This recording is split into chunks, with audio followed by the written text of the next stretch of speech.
Hey everybody, welcome back to A Slice of Gaming. I am the only Pi through and 4, and this is Mario's Time Machine for the Super Nintendo, and this game is brought to you by GameAnyone.com. So we're talking to some guy, he's painting a picture of some woman being a pedophile, I think anyways, but apparently this is the old workshop of Verrocchio, a master artist. But we talked about this sentence already, so let's go on. What does an apprentice do? I work for free in the master's shop and learn the skills of an artist. It's a great opportunity for young men. Leonardo da Vinci was an apprentice here, and look how far he's gone. Maybe you can help me. I have this book. I'm sorry, but I am very busy. The master wants me to deliver this bucket of plaster to Michelangelo. If you would take it for me, I would have more time to talk. Grazie. Why does Michelangelo need plaster? I hear he's going to paste a fresco on the chapel ceiling, just as Leonardo pasted the Last Supper on the chapel wall. An old fresco painter next door knows all about it. Do you know who owns this notebook? Let's see, this writing is all backward. I'll bet whoever wrote this wanted to keep it a secret. I need a mirror to read it. Time to leave. Okay, let's see, where can I go next? I don't believe I went into this door yet. But could I actually... Oh, there we go. Hi, I'm trying to return this notebook. Come in, little man, and marvel at the work of Michelangelo.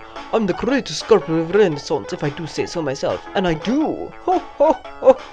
Hey, look. Pornography is covering up the lower legs there. How convenient that he hasn't finished that part.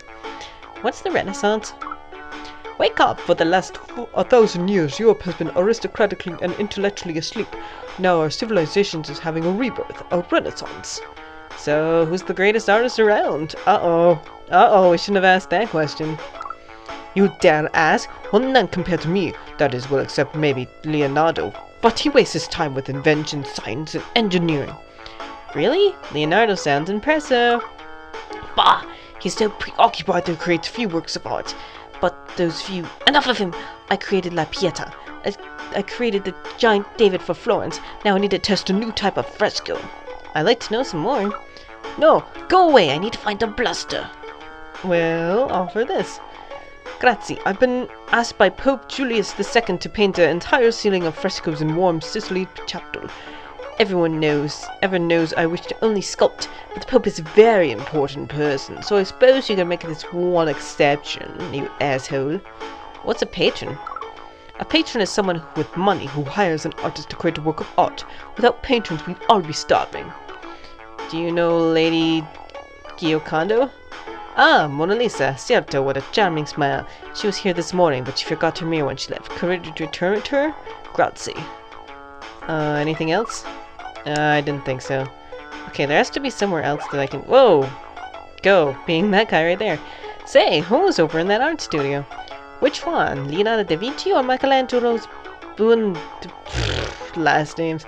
They are both here in Florence, working on, among other things, a pair of paintings depicting the war in the city of Pisa. Tell me about this Leonardo da Vinci, even though we already met him. He studied here in Florence as a boy, but he was born in a little village of Vinci. That's where he gets his name, Leonardo da Vinci, but you see, everyone here just calls him Leonardo. What about Michelangelo? He is the greatest sculptor of the age, only 30 years old, but he is a bambino compared to Leonardo. In fact, Leonardo will turn 53 next week on April 15th. Maybe he liked this book for his birthday. Let's read it. These are very fine drawings, but I can't read the notes. Very strange. I believe it's all written backwards. But I am just an old fresco painter. My eyes aren't so good anymore.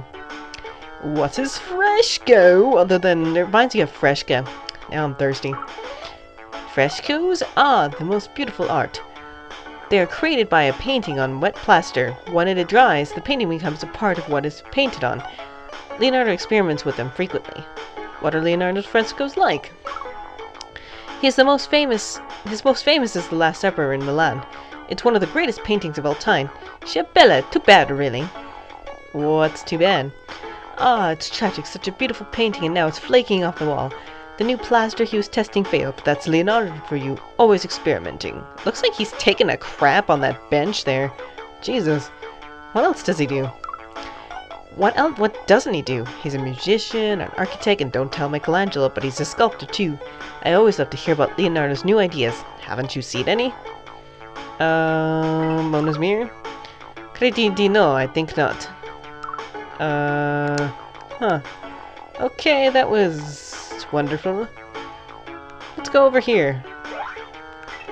Here.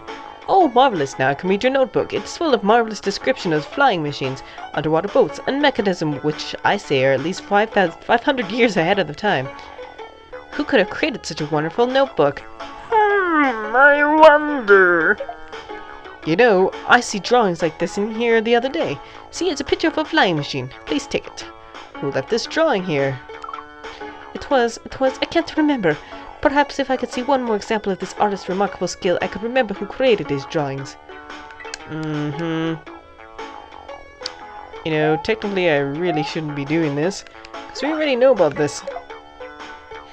What's this? A flying machine? Fantastico! Leonardo knows everything. No wonder he is a Renaissance man.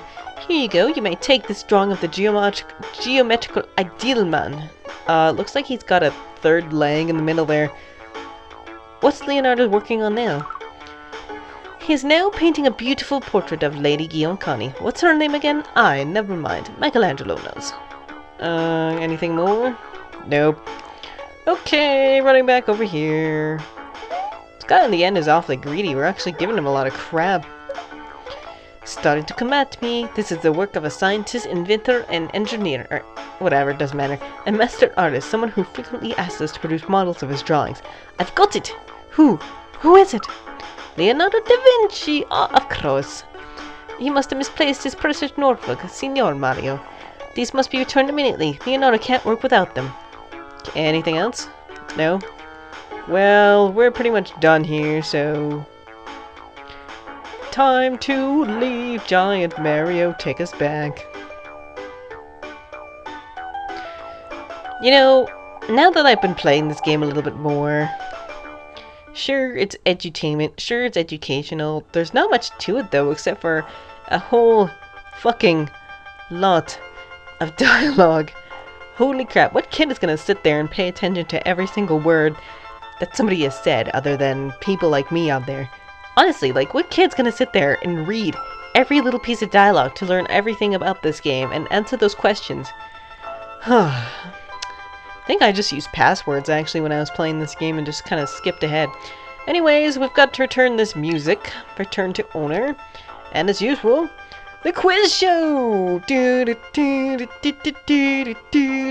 Anyways, arguably the greatest composer ever lived, Ludwig van Beethoven, spent most of his life in Austrian music capital of Vienna. Vienna. Born in 1770, Ludwig gave his first concert, his first piano concert, at the age of 8.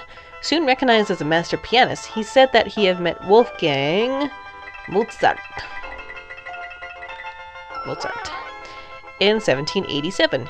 His talents turned towards composing, however, when the ear problems he had suffered from for years worsened, he became totally deaf. Dun dun dun. It is perhaps because of this handicap that he became such an original composer. Able to only imagine the music he created, Beethoven dared to ignore musical convention. Although he lived in Palace.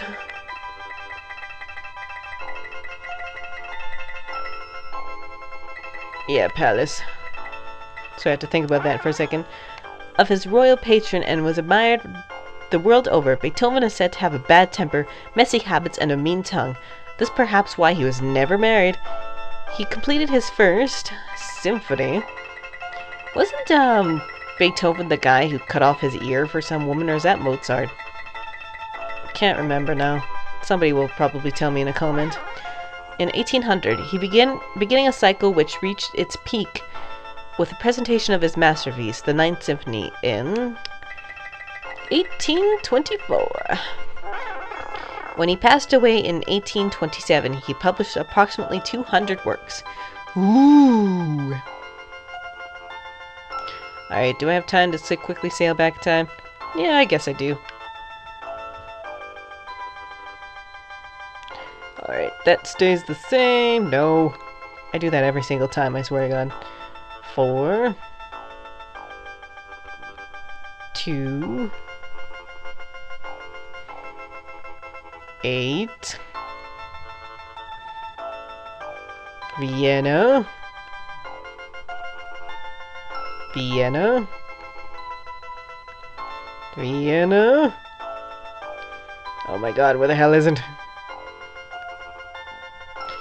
Here it is, but now's a good time to actually close off this part. So thanks you guys for watching, and I'll catch you guys later. See ya!